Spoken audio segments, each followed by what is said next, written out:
Das große persönliche und geistige Treffen der alten Streiter und Kampfgenossen. Und vielleicht hat mancher unter ihnen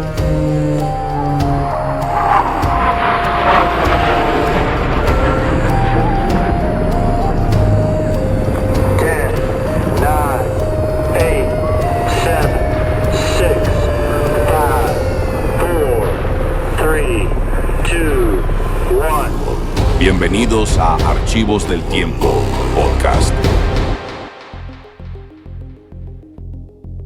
Un manual para señoritas de 1912 que advierte que el ejercicio previene la histeria y los manicomios. ¡Wow! O piensen en médicos victorianos afirmando con total seriedad que si una mujer corría o saltaba mucho, su útero podía literalmente desprenderse.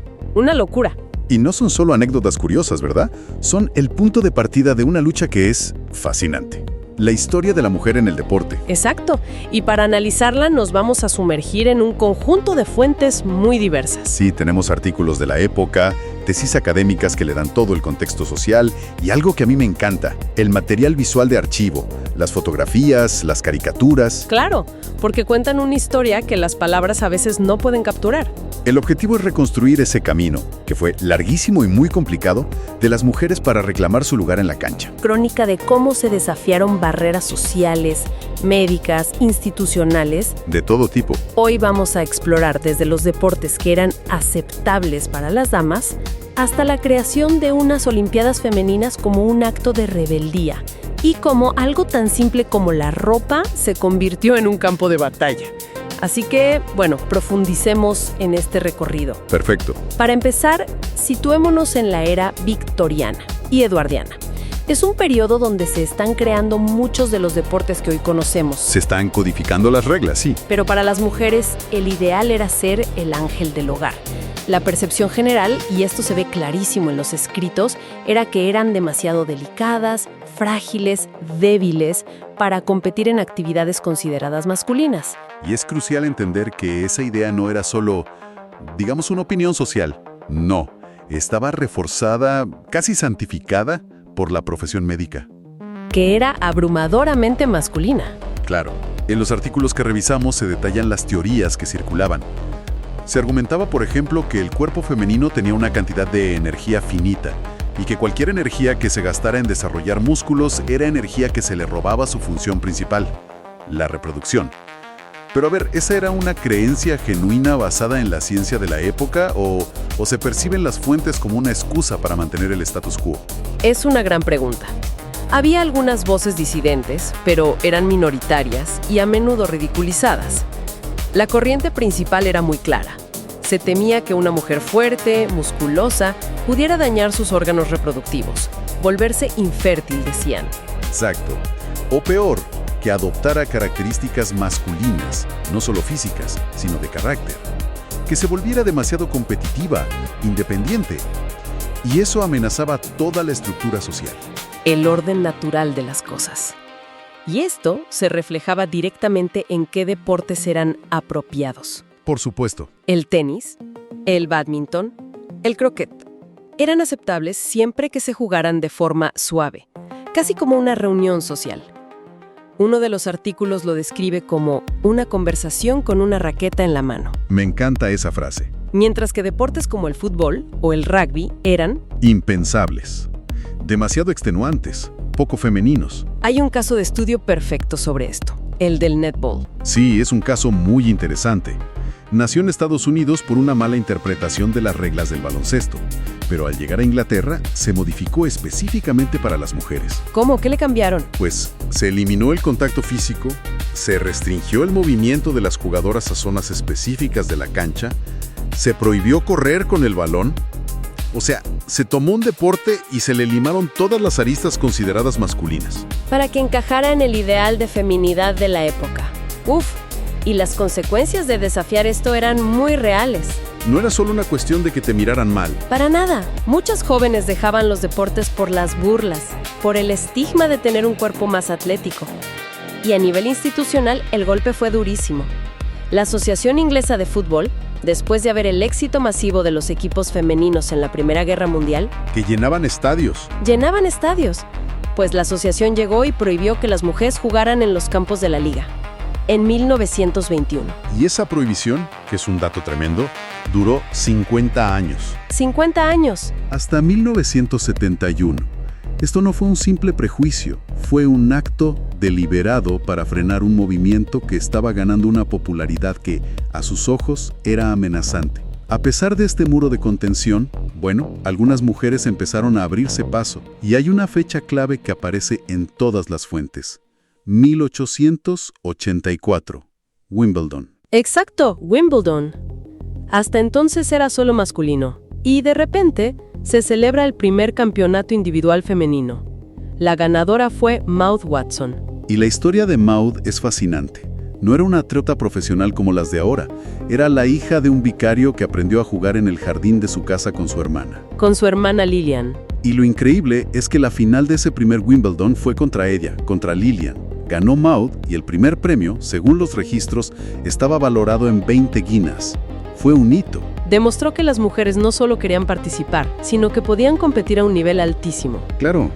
Me pregunto cómo fue la cobertura mediática de ese evento. ¿Se enfocaron en su habilidad o en otras cosas? Es una muy buena pregunta. Al revisar los recortes de prensa de la época, el patrón es muy claro. Se hablaba de su juego, sí, pero con un énfasis enorme en su vestimenta. Llevaba un vestido blanco, muy decoroso. Exacto. Y en su comportamiento propio de una dama en la cancha, en su gracia. Era como si la prensa necesitara asegurar a sus lectores que, a pesar de ser una campeona, seguía siendo femenina. Que no era una amenaza. Eso es. Otro deporte que vio una participación temprana fue el cricket. Hay registros desde el siglo XVIII, pero es en los 1880 cuando se populariza y se forman los primeros clubes. Sí, pero aquí es donde las fuentes nos revelan otra capa de complejidad. El factor de clase. Ah, claro. Dos órganos de gobierno paralelos. Uno era la Asociación de Cricket Femenino, dominada por mujeres de clase media alta, con un enfoque más social. ¿Y el otro? El otro era la Federación, que buscaba explícitamente ofrecer el deporte a las mujeres de la clase trabajadora de las fábricas del norte de Inglaterra. Qué interesante. ¿Y había tensiones entre los dos grupos? ¿O se veían como parte del mismo movimiento? Más que competencia, había una división muy clara. Sus objetivos eran distintos. Para las mujeres trabajadoras, el deporte era una vía de escape, una forma de crear comunidad. Para las de clase alta, era una actividad de ocio que reforzaba sus redes sociales. O sea que la lucha no era una sola. Eran muchas luchas paralelas. Exactamente. Entiendo. Así que tenemos pioneras individuales como Maude Watson y movimientos organizados, pero divididos. El siguiente paso lógico era la escena internacional. Y ahí el gran campo de batalla fueron los Juegos Olímpicos. Y aquí emerge una figura absolutamente central, la francesa Alice Milliat. Una figura que la historia casi olvida, pero que fue monumental. Totalmente. Era traductora, remera, una organizadora formidable. Y tras la negativa rotunda del Comité Olímpico Internacional, liderado por el Barón de Coubertin, a incluir pruebas de atletismo femeninas en los Juegos de 1920... ¿Cuál era el argumento oficial del COI? ¿Seguían con las mismas excusas médicas? Básicamente sí. De Coubertin era explícitamente contrario. Consideraba que el rol de la mujer en las Olimpiadas debía ser, y cito de sus escritos, coronar a los vencedores. Increíble. Milliat vio esto por lo que era, un pretexto, y su respuesta fue audaz. En 1921 fundó la Federación Sportive Femenina Internacional, la FSFI, y no se quedó ahí. No. Al año siguiente, en 1922, organizó en París los primeros Juegos Olímpicos Femeninos. Eso es, un acto de rebeldía total. Y fue un éxito. Fue un éxito rotundo, una bofetada a las instituciones masculinas. Una de las crónicas de la época habla de 20,000 espectadores que pagaron su entrada. 20,000. Wow. El mensaje fue inequívoco. El público quería ver a mujeres competir. Y la FSFI repitió el evento, que luego se llamaron Juegos Mundiales Femeninos, en 1926, 1930 y 1934, con un éxito cada vez mayor. Me imagino la cara de los señores del COI. Eso debió obligarlos a moverse. Los puso entre la espada y la pared. Tanto el COI como la Federación Internacional de Atletismo, la IAAF, se dieron cuenta de que estaban perdiendo el control. No les quedó más remedio que negociar. Así es. Finalmente, la IAAF aceptó incluir 5 pruebas de atletismo femenino en los Juegos de Ámsterdam de 1928. Pero fue una victoria agridulce. ¿Por qué agridulce? Parecería un gran triunfo. Porque fue una concesión mínima. De hecho, las atletas británicas, en protesta por el número tan limitado de pruebas, boicotearon esos Juegos. Ah, no lo sabía. Y, bueno, irónicamente, el propio éxito de Milliat fue la semilla de la desaparición de su federación. La IAAF fue absorbiendo gradualmente el control del atletismo femenino a cambio de incluir más pruebas, y eso llevó a la disolución de la FSFI. Hay una frase reveladora en una de las fuentes. Cita a Avery Brundage, futuro presidente del COI, recordando a Milliat años después como alguien que se convirtió en una verdadera molestia. Una molestia. Básicamente, la historia contada por un hombre poderoso describiendo a una mujer que no se rindió como una molestia. Resume perfectamente toda esta lucha. Absolutamente. Una molestia que cambió la historia del deporte para siempre. Es increíble, pero mientras esta lucha se daba en los comités y en las pistas, había otra batalla, quizás más cotidiana, que se libraba en los vestidores. Me refiero, claro, a la ropa. Y esto es clave, porque la ropa no era solo ropa.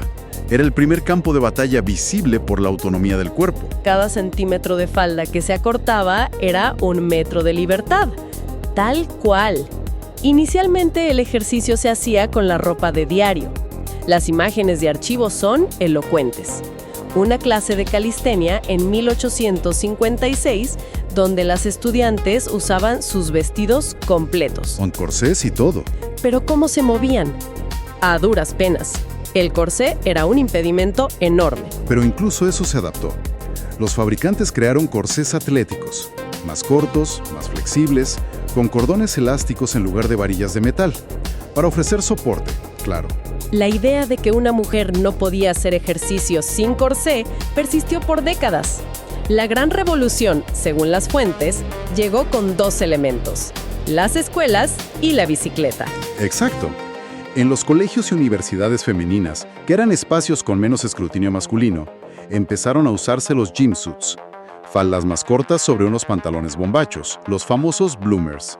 Y en el gimnasio, la falda a menudo desaparecía, dejando solo los bloomers, lo que era impensable en la calle. Y luego llegó la bicicleta a finales del siglo XIX.